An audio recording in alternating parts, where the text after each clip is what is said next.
As we start today, I want to show you a little bit of a video because I think it really illustrates exactly what we're going to see when it comes to the book of James.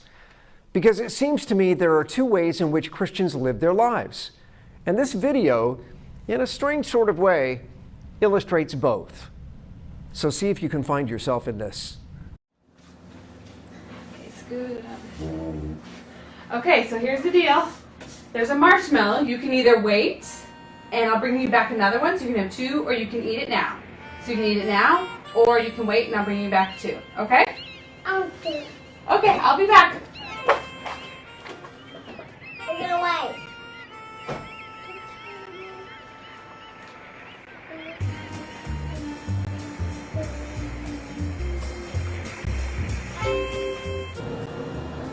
Are you gonna eat it? I just want to eat one thing. Or we're still not gonna get to.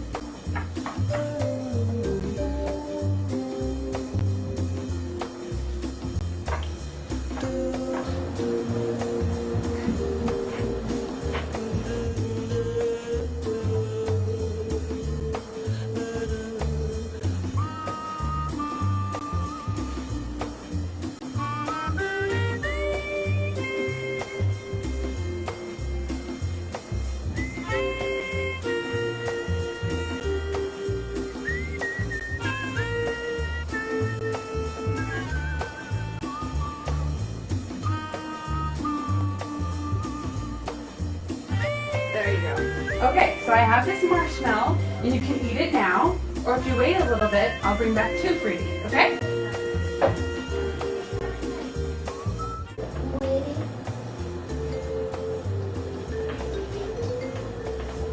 Well, you're eating, not waiting for her to give back.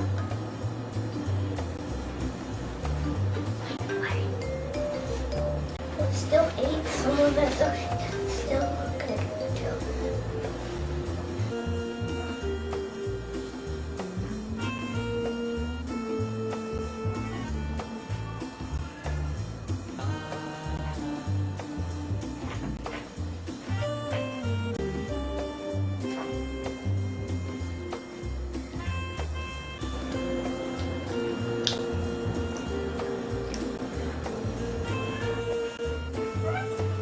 Hi, Hunter, you waited! You get two! Good job! You can eat it. You can eat them now.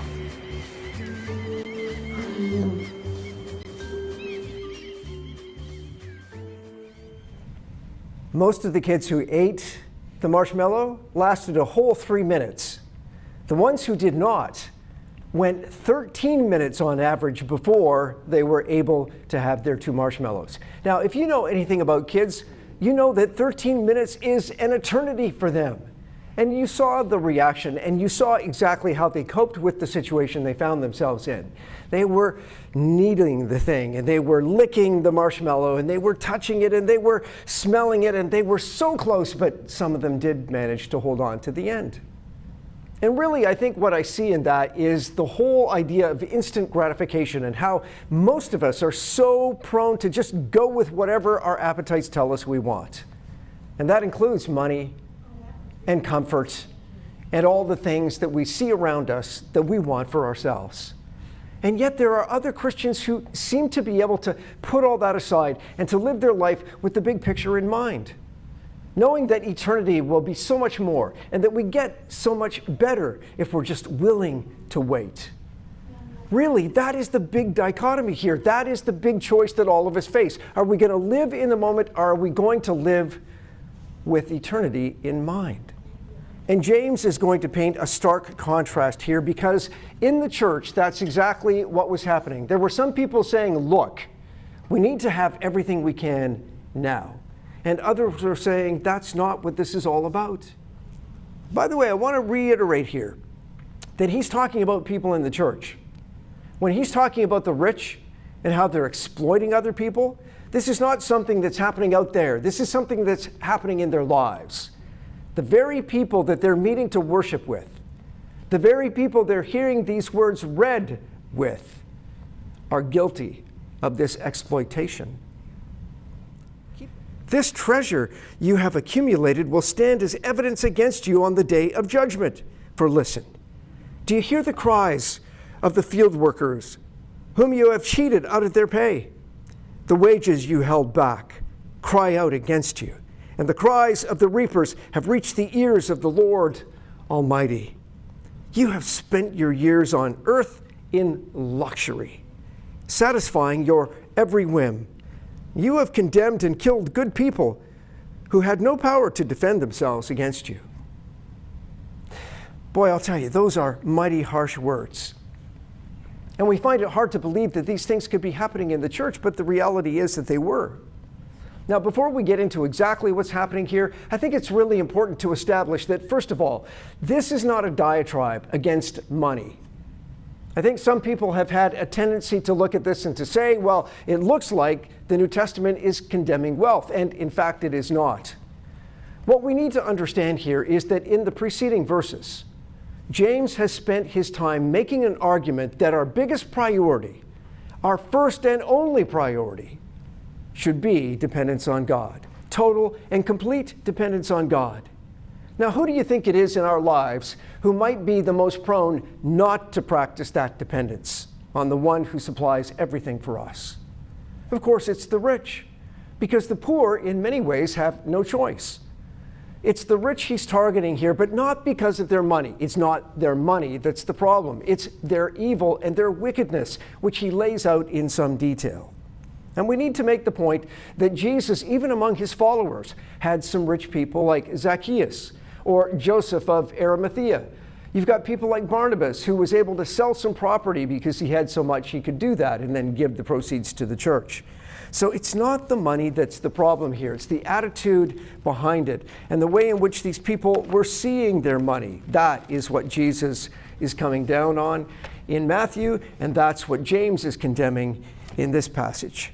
And if you go to Matthew, there's an interesting chapter in which Jesus speaks for himself, and he says, if you want to be perfect, and he says this to the rich young ruler, the man who's got so much, wants to know if he's acceptable to God. He says, if you want to be perfect, and by the way, that word perfect means mature or complete, go and sell all you have and give the money to the poor, and then you will have treasure in heaven. And then Jesus said to his disciples, I tell you the truth. It is very hard for the rich person to get into the kingdom of heaven. I say it again. It's easier for a camel to go through the eye of a needle than for a rich person to enter the kingdom of God. The disciples were astonished. They said, well then, who in this world can be saved? And Jesus looked at them and he said, humanly speaking, it's impossible, but with God, everything is possible. Then Peter said to him, we've given up everything to follow you, so what do we get? Oh, and isn't that such a human response? And Jesus replied, everyone who has given up houses or brothers or sisters or fathers or mother or children or property for my sake will receive 100 times as much in return and will have eternal life. But many who seem to be important now will be the least important then. And those who are considered least here will be the greatest then. So Jesus is saying, don't trade in your marshmallow.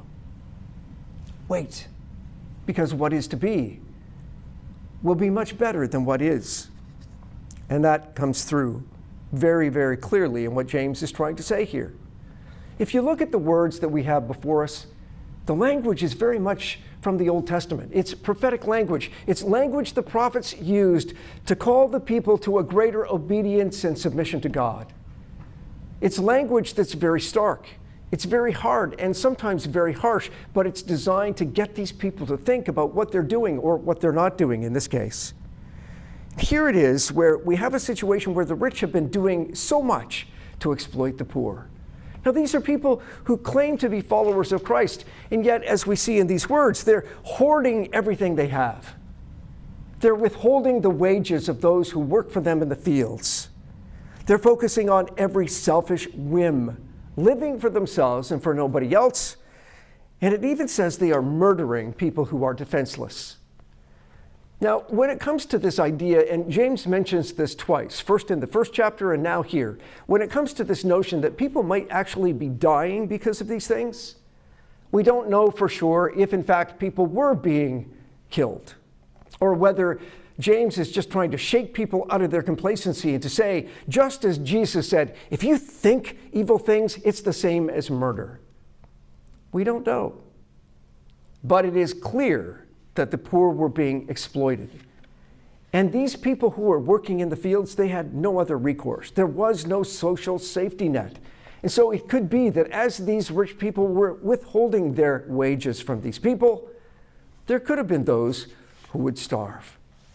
And we understand that this is not what God wants. As a matter of fact, when this whole thing unfolds, James talks about the Lord of heaven's armies.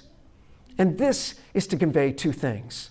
First of all, the power of God, as we think about the legions of angels that he could call to do whatever he wanted, just as we're told that Jesus could have called down legions of angels when he was on the cross. But that phrase and that imagery of the angels in an army in heaven in the Old Testament is almost always used to convey the justice of God. And if there are two things that God cares about, it's mercy and justice. And those are things that are in sore short supply when you look at what's happening in this situation. I think probably one of the things that happens is we look at this and we think, well, that's a nice little history lesson, but what's it got to do with us? And so I want to ask you, if you have your Bibles, to go to 1 Timothy chapter 6, which is an entire chapter which deals with the whole idea of money and how it is that we're supposed to look at what we have and how God would have us use all that we do have. True religion with contentment is great wealth. After all, we didn't bring anything with us when we came into the world, and we will certainly not carry anything with us when we die.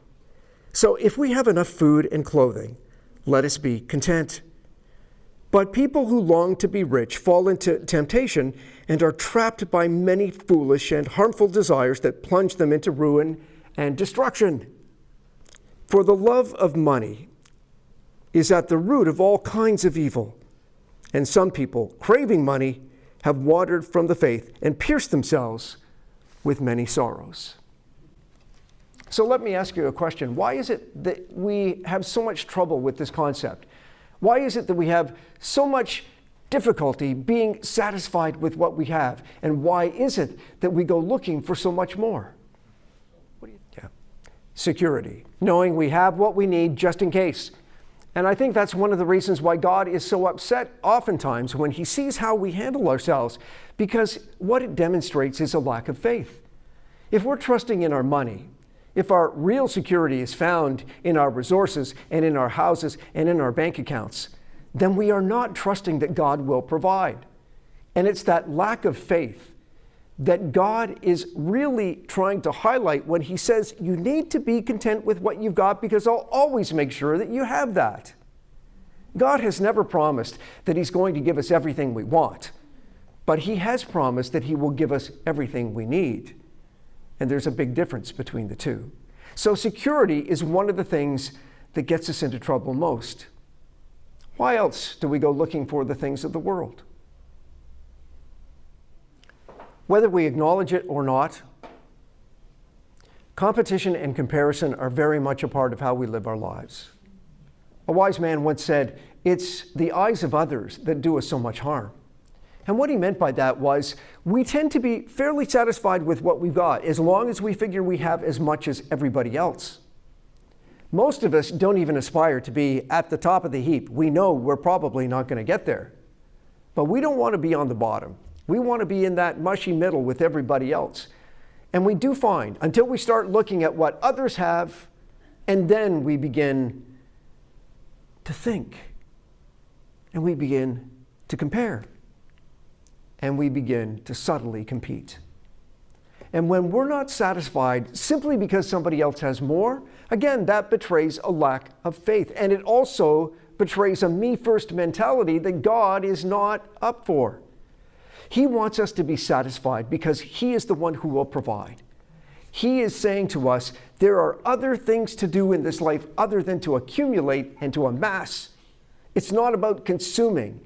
It's about serving. And yet we have this tendency to want more because of various reasons. And it's not the money itself. Let's be clear about that. Money is a symbol for other things. And we've already talked about how money can symbolize security, or it can symbolize where we see our place in the world compared to other people. But what else does money give people mentally and emotionally, and sometimes even spiritually? Why is it that we're hankering after these other things, other than security and competition? I do believe that fear and confidence both have a lot to do with this. And isn't it ironic that the more confidence we have in ourselves, the less confidence we have in God? And the more fear we have that God is going to let us down, the more that causes us to act on our own, because we think if He's not going to take care of us, then I have to take care of myself. And that's often at the bottom of much of what happens when Christians begin to waver.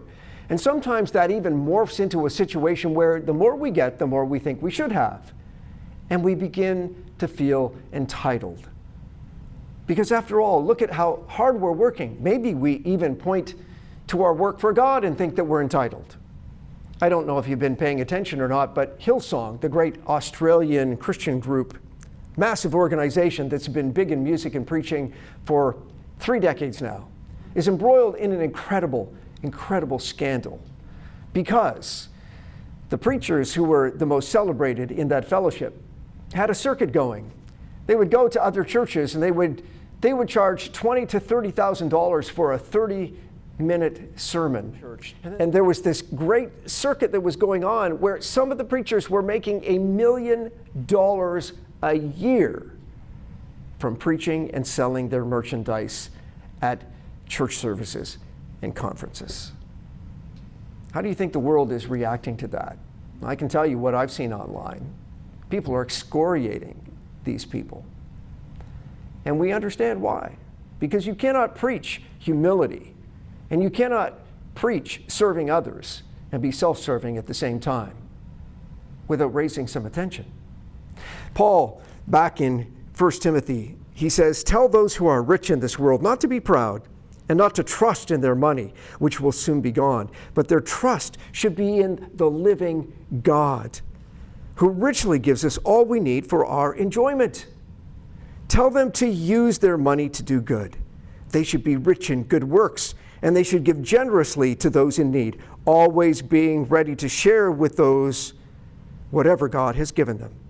And by doing this, they will be storing up their treasures as a good foundation for the future, so that they may take hold of real life." Real life is trusting in God and serving others. That's exactly what James says. And isn't it interesting how money blinds us to who people really are and what they have to offer in our lives? As a matter of fact, James starts this whole series in this gospel by talking about partiality. The poor were catering to the rich, even though, as James explains in that first chapter, it's the rich who are exploiting them. And yet, these poor people, and I get this, they think perhaps there's something they can get from the rich if they treat them with deference and if they treat them with status and power. And yet, that's not the way it's ever meant to be. And yes, it is true that we are blinded to the potential and the value of other people because we let externals like their money or their appearance get in the way. And that was never intended to be the way it was supposed to be. And so James calls them back and he says, look, you need to be patient here, because the rich are always going to do what they do. And Jesus even says we're always going to have the poor among us. So he's under no illusions. He knows that there is going to be exploitation and poverty always. The interesting thing here is that James does not call his people to any kind of class war here. He's saying, look, you just need to acknowledge that this is going to be the way it is. And then he tells them, and this must be astonishing in their ears, he says, don't grumble about one another. Don't grumble about one another, because the judge is standing at the door, he says. Now, I do not know for sure whether he's talking about grumbling against the rich, which would be the natural thing to do, or whether he's talking about people grumbling against each other, because we know that when adversity hits us, that our first tendency is to become critical and judgmental and harsh with others. We can't address the thing that really frustrates us, so we take it out on the people we love or the people around us. How often do you see yourself doing that? I think James is worried that that's what's happening in the church too. These people are legitimately frustrated by what's going on, and he doesn't want them taking it out on each other. I'm not even sure he wants them taking it out on the rich. He's not giving us a solution here. He's simply saying, you don't need to be the judge. God will take care of that. And one of the things he says to those who are poor and exploited is, payday doesn't always come on Friday. God is going to make this right. Jesus is coming back, and at that point, all will be made right. And in the meantime, what does he tell these people to do? Well, he turns his attention to the poor, and he says, you need to be patient. And he goes back to the theme that we started this series with, patient endurance. Because patient endurance is sometimes the only thing that we have in our arsenal. He says you have to be like the farmers. The farmers don't give up working just because their crops are not ready right away. As a matter of fact, he says the farmers have to rely on rain 2 times a year. You see, there were the early rains in the fall that would get things ready. The ground would soften. Conditions would be made right. And then there were the later rains that would bring about the moisture that the crops needed to mature. And James is saying here that just as the patience of the farmers is necessary, so too your patience will be critical as you wait through the situation. And then he draws another parallel, and he says it was like the prophets. The prophets suffered much, but they were patient, and they did the will and the work of God. I think he might have been talking about people like Jeremiah. Jeremiah is placed in stocks at one point. He's thrown into prison, and yet he was faithful to the heart of God. It's interesting because if you look at what James says in this passage about God, he says God is merciful and compassionate. In our language, we would sum that up, we would paraphrase that by saying God has a great heart. But if you look at the original Greek, it's translated, God has many bowels. Because at the time, the seat of the emotion was not thought to be the heart, as it is in our culture, but either the bowels or sometimes the liver. Just a cultural consideration. But what James is saying here is we need to be patient because there are some situations that cannot be addressed any other way. And he's calling on the rich to do right. And he's subtly threatening them with the judgment of God, saying, it may not look like much right now. You seem to be getting away with this, but God will prevail. He says, your riches are really a testimony against you. And notice early in that passage, he talks about how everything that they have will be corrupt, or it will be corroded, or it will be eaten away. And it's pretty clear that he's talking about food, money, gold, and silver, because those were the sources of income at the time. And he says all of that will be lost. And all that can happen for the poor and the exploited is that either the rich will have a change of heart, or they will have to be patient and let God address this when the time comes. I don't imagine that was very, very satisfying for them. It wouldn't have been very satisfying for me. I find it interesting that James doesn't talk about throwing the rich out of the church. James doesn't call on the people to rise against them. He simply says, God will answer the situation. And there are lots of things happening in your life right now where I'd love to sit down with you and be able to tell you exactly what you can do to be on the other side of your challenges. I'd love to be able to tell you that there is a golden fix to every problem you have. Because after all, isn't that what most people want when they come to God these days? But the reality is that we all face things that are not going to change. There are some things that will, but there are some things that will not. And sometimes we just have to ask God to give us the patience and the strength and the wisdom to get through those things. Because even God will not foist his will upon those who are doing evil. That does not mean there will not be judgment and there will not be judgment, but it does mean that we won't always get the instant gratification that we crave. I guess for me, you could sum all of this up with one thing, and that is priority. This is really a sermon by James on priority. What's the priority in your life?